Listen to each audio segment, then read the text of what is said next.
E aí pessoal, beleza? Rodrigo Bibo do site podcastbibotalk.com. Como é que vocês estão? Eu espero que vocês estejam bem. Se conhece o canal, já chega no comentário aleatório, já chega dando aquele like, pegando o link, passando nos grupos WhatsApp, divulgando nas redes sociais, porque você sabe que aqui o conteúdo geralmente é bom. Eu me esforço para que geralmente o conteúdo seja bom e edificante. Gente, é o seguinte, o que Jesus quis dizer que ele não veio trazer paz, mas ele veio trazer espada. É um texto meio... Ele não é difícil.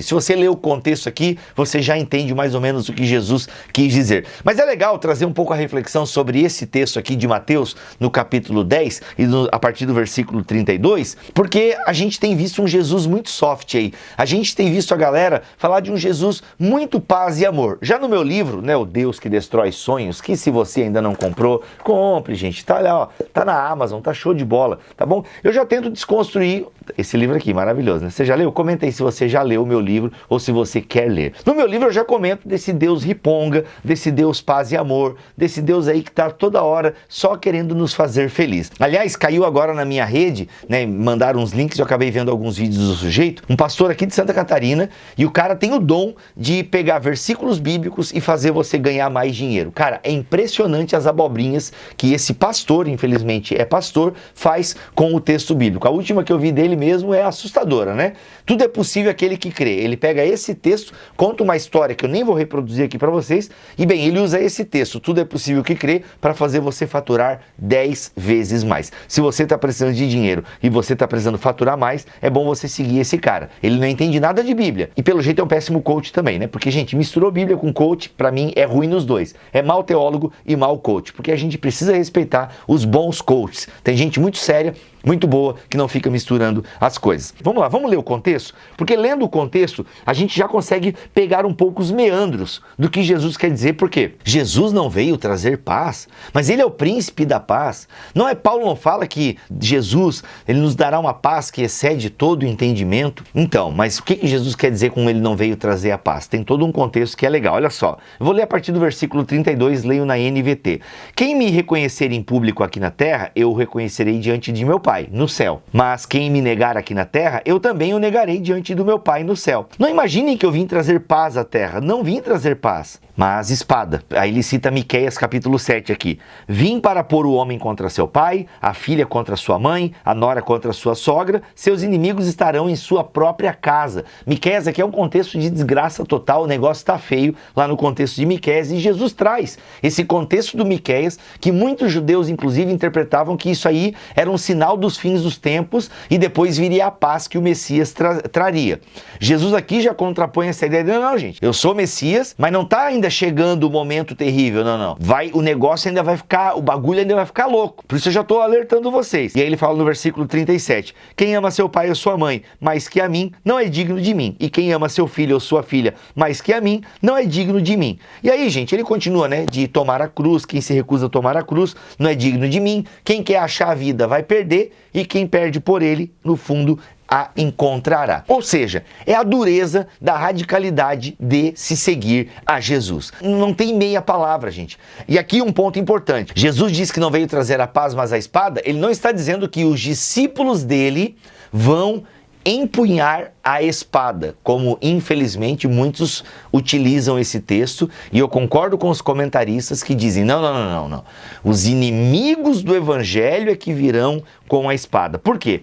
Porque todo o contexto do capítulo 10 é, na verdade, um contexto onde Jesus está dando instruções aos seus discípulos. No capítulo 10, a gente tem Jesus ampliando o seu ministério, convocando os 12 apóstolos e, consequentemente, ele, na primeira parte do seu discurso, ele orienta como fazer missão em Israel, isso no capítulo 10 aqui de Mateus. E depois, a partir do versículo 16, ele dá orientações de missão de forma mais ampla, tá? Ou seja, nós estamos lendo aqui, então, a segunda parte do grande discurso de envio a Jesus. Então, ele tem o ódio geral, o ódio no contato com os de fora e o ódio das pessoas dentro de casa. Isso aqui é a divisão que o Heinecker faz, e eu gosto muito desse comentário que o Heinecker faz. O Pablo Deiros, nesse comentário também, esse lançamento aqui da editora Vida, show de bola, tá, gente? Muito bacana esse comentário também. Ele não chama de estímulos, né? Ele chama de adversidade. advertência.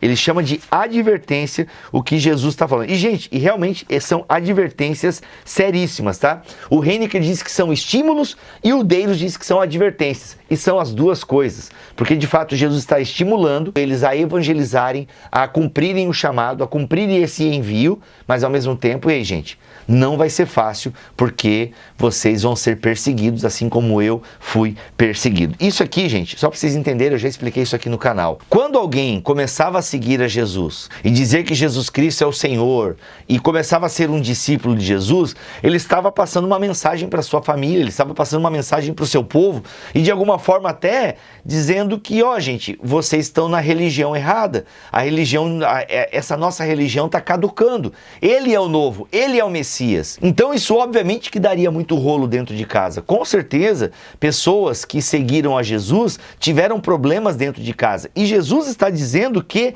vai dar problema. Vai dar problema. É inevitável que aquele que segue a Jesus, ele terá alguma espécie de perseguição. É inevitável. Isso era uma realidade muito clara para os primeiros discípulos de Jesus, até pelo contexto em que eles estavam. Imagina, gente, o cristianismo é uma seita do judaísmo, ele está saindo do judaísmo. Então, olha o estresse, olha o estresse. Se hoje em dia nós temos alguns estresses quando um jovem muda de religião, por exemplo, eu saí de um catolicismo para o protestantismo. Foi suave, eu não vou dizer que eu tive grandes perseguições, mas a minha avó no começo não gostou muito porque eu estava indo para a religião dos crentes, o meu pai disse que isso não ia dar em nada e nunca me estimulou para nada, a minha mãe, que sempre quis ser um filho padre, me apoiou desde o começo. Então assim, eu não tive...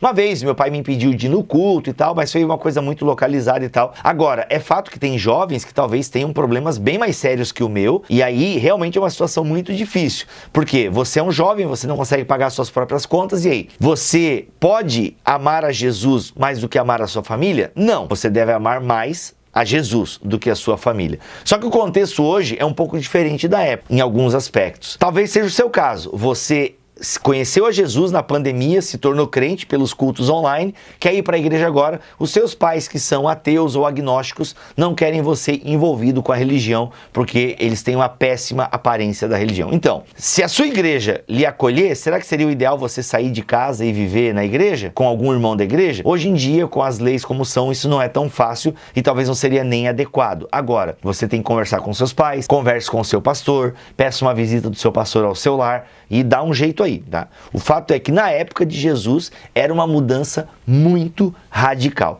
Mas a radicalidade de Jesus ainda permanece. A radicalidade do chamado de Jesus ainda permanece. E nós não podemos amar mais a nossa família, o nosso cônjuge, o nosso trabalho. Nós não podemos amar as coisas e as pessoas mais do que o nosso Deus. A radicalidade ainda acontece. E por isso que, nesse sentido, os discípulos de Jesus enfrentarão a espada. E isso é muito real na própria história dos discípulos de Jesus. Por quê? Porque a igreja primitiva foi perseguida, foi morta no fio da espada, foi feita como tocha humana no jardim de César. Foi tenso o negócio. A galera ia para as arenas serem comidas por leões. Então, de fato, os discípulos de Jesus, em vários lugares do mundo, eles encontram a espada. Não é o nosso caso aqui no Brasil, graças a Deus, e nem vai ser por um bom tempo, eu imagino, mas a radicalidade ainda começa. Lembrando que Jesus ele veio trazer a espada no sentido de que aquele que aceita a radicalidade do chamado de Jesus vai sofrer perseguição e pode até morrer por conta das suas convicções, por conta da sua fé. E aí, o que você achou dessa curiosidade bíblica, da interpretação desse texto que eu trouxe aqui com base em Deiros, trouxe aqui com base no Heinecker e também peguei do manual, do comentário histórico-cultural da Bíblia do Novo Testamento e dei uma olhadinha também no Hernandes Dias Lopes, que na verdade é um cara que resume muito bem todos esses materiais aqui. Deus abençoe todos vocês, se gostou já sabe, compartilha, comenta aqui, ajuda esse vídeo a ir mais longe. Valeu, gente, beijo!